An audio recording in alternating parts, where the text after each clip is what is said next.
है, नाच गान करने से ही सत्संग होता है। मालिक की महिमा गाना और उसको अमल में लाना, परम संतों के वचनों को सुन के उनको अमल में लाना बहुत जरूरी होता है। ये आनंदपुर धाम गुदराना का खास सत्संग है, जो 21-22 मई 1955 को हमारे परम संत शहंशाहों के शहंशाह जिंदाराम शाह मस्ताना जी बलोचिस्तानी जी ने फरमाया था। उस सत्संग में बाबाओं ने फरमाया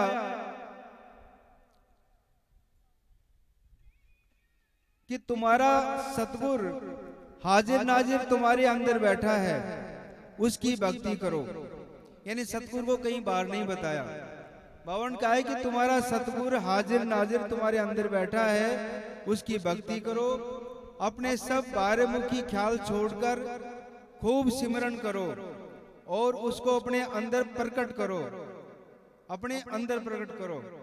जो खुशियों का दाता है और हर काम में संभाल करने वाला है। पानी का हौज फट गया था, देखो उसने कैसा इंतजाम किया है। ये शॉर्ट में बताया गया। इसका पूरा वर्णन ये था कि बहुत नया हौज पानी का बनाया था, जो पानी भरते ही फट गया था।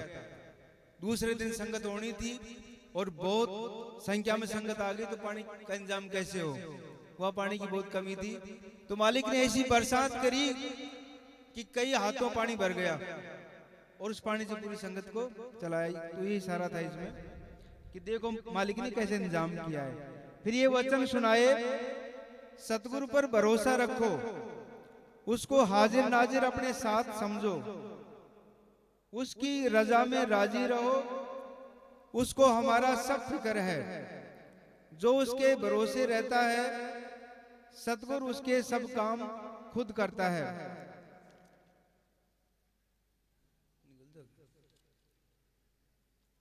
फिर बाबाओं ने फरमाया सत्संग में कि बाहर गुरु ना हुआ और ना होगा। आज हम महसूस कर रहे हैं कि उस दिन की वाणी आज हमारे काम आ रही है कि बाबाओं ने ये वाणी पता नहीं हमारे लिए ही उस समय सुनाई थी, जबकि उस समय तो खुद देह रूप में थे, लेकिन देह रूप को नकार के और वो नूरी रूप की वाणी उस दिन बाबाओं ने सुनाई कि बाहर गुरु ना हुआ और ना होगा। गुरु नानक साहब फरमाते हैं, जो दिसे सो सगल विनाशे, यानी कि बाहर की सब चीजें फना होने वाली हैं। मस्ताना गरीब सबका सेवादारी है और सतगुरु के हुक्म से जिसको रास्ता बताता है, उसे ये इकरार लेता है कि अगर बाहर गुरु बोलेगा तो जरूर नरकों को जाएगा। यानी बाबा अपने आप को कभी बाहर गुरु नहीं बोलने देते थे और बाबा इकरार लेते कि बाहर यदि गुरु तू बोलेगा तो जरूर नरकों में जाएगा। बाहर गुरु बनाने वालों को, बाहर गुरु समझने वालों को काल एक तरखान की तरह तीसे से छिलेगा और एक कसाई की तरह जैसे वे बकरे की खाल उतारता है उसकी खाल उतारेगा। कितनी महान वाणी है कि बाहर यदि गुरु कोई अपने आप को कहलाएगा या जो उसको मानेगा, उसकी खाल बकरी की तरह उतारेगा काल और नरकों में डालेगा। कबीर साहब ने भी यही कहा है, गुरु किया है देह को सतगुर चीना नाही, बहुसागर की धार में फिर गोता खाएं।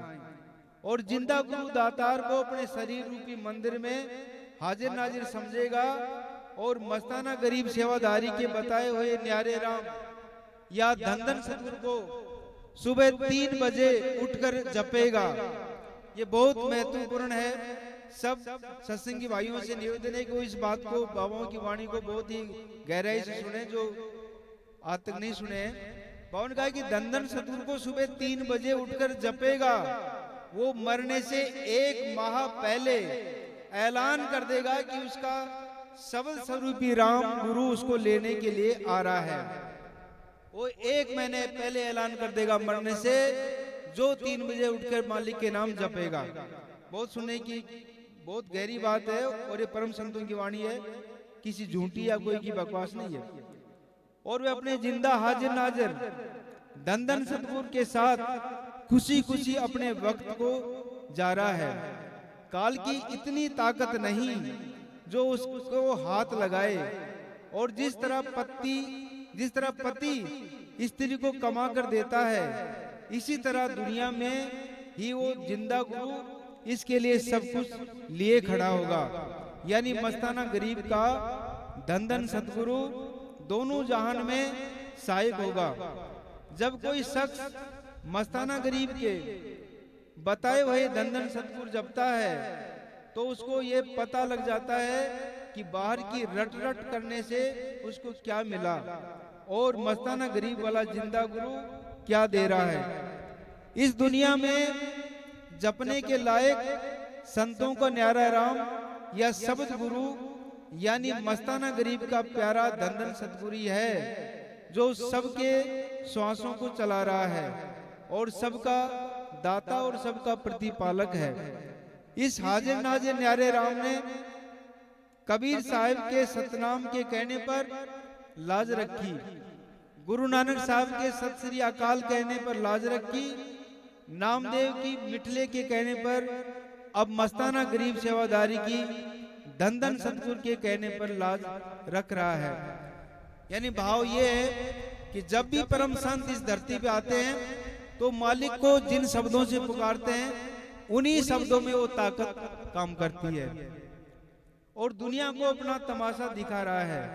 ये बाहर के झूठे गुरु खुद होमे की फांसी पर लटक रहे हैं और दूसरों को भी ऐसी फांसी पर चढ़ा रहे हैं। वो खुद अपनी आत्मा का घात कर रहे हैं और दूसरों को भी आत्मघात करवा रहे हैं। हर इंसान को पेट के गुजारे के लिए कोई ना कोई मजदूरी या दुकानदारी करनी पड़ती है, तो उन लोगों ने अपने पेट के लिए अच्छी दुकानदारी चला रखी है। मजे से हराम का माल लूट कर खा रहे हैं और अपनी खुद गुर्जी और मान बढ़ाई की खातिर दुनिया को गुमराह करके अपना मतलब हल कर रहे हैं। महात्मा चरणदास जी ने ऐसे गुरुओं और महात्माओं के मुतलक लिखा है कि सुंदर रूप महाबुगले को एक टांग पर ध्यान, मन में आशा मीन गैन की कहाँ मिले भगवान। ऊपर से दुनिया को बुगले की तरह खूब सफाई पेश कर रहे हैं और अंदर से कैंची चलाकर लोगों की जेबें कुतर रहे हैं। लोगों को कहते हैं कि फलाने के नाम पर पैसे दो। उनसे कोई पूछे कि जब उस फलां को इतनी ताकत नहीं तो उसको पैसे दे सके या अपने लिए पैसे तैयार कर सके, उसके जपने या उसकी सेवा करने से दूसरों को क्या मिलेगा। बाबा समझ में आ गया आपके कि बाबा ये कहना चाह रहे हैं कि उन गुरुओं में ये ताकत नहीं है कि वो अपने पैसे खुद बनाएं, यानी मालिक उनको खुद दे। वो मांगते क्यों हैं, हाथ क्यों फैलाते हैं? जब उनमें ये ताकत ही नहीं है, वो दूसरों के हाथ फैला के गुजारा कर रहे हैं, तो तुम्हें क्या देंगे? वो उनमें क्या है ऐसा जो तुम्हें देंगे? इसलिए वो झूठे हैं। यदि वो सच्चे होते, उनमें ताकत होती तो मालिक खुद ही उनको देता। बाबा फरमा रहे हैं कि ऐसे लोगों का ये हाल है कि दूसरों को मालिक से मिलने का रास्ता बताते हैं और खुद अंधेरे में ठोकरें खाते हैं। यानी दूसरों को तो मालिक से मिलने का रास्ता बताने का मौका देते हैं और खुद अंधेरे में ठोकरें खाते हैं। उनको ये भी पता नहीं कि वो कहां से आए हैं और कहां जाएंगे, और रोटी का लुकमा जो हमारे अपने अंदर डालते हैं वो किधर जाता है। पेट और माया के लालच ने उनकी आंखों पर अंधेर की पट्टी चढ़ा रखी है और वो अपनी आत्मा का घात कर रहे हैं। उनको ये पता नहीं कि ऐसे गुरु खुद ऊंट बनेंगे और उनके चेले कीड़े बनेंगे और उनका खून पिएंगे। ऐसे गुरु खुद ऊंट बनेंगे और उनके चेले कीड़े बनेंगे। बहुत गौर से सुन लेना। कोई भूल में हो, मैं फलाने के पास जाता हूं तो पार उतर जाऊंगा, ये वाणी परम संत सतगुरु मस्ताना जी की है।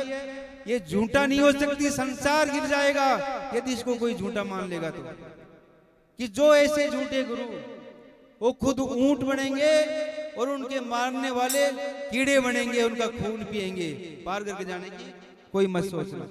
इस वक्त दोनों ने यही समझ रखा है, कोई मरे कोई जीवे, सुतरा कोल पतासा पीवे। उन्होंने अपने आप को जिस्म समझ रखा है। अगर उनको कोई कामल फकीर मिल जाता तो उनको इस बात का पता लग जाता कि शरीर रूपी मंदिर में एक किस्म के नूरी तोते हैं और उनका शब्द गुरु दातार उनके लिए सब कुछ देने के लिए तैयार खड़ा है और सब रचना करने वाला उनके अंदर हाजिर नाजिर है। फिर वो किसी किस्म का अहंकार ना करते और ना किसी से कुछ ना मांगते, अपना तन मन धन सब कुछ सतगुरु का समझते और सतगुरु उन पर खुश होता और उनकी संभाल करता और उनको किसी किस्म की कमी नहीं आने देता। जब हमारे आगू या हमारे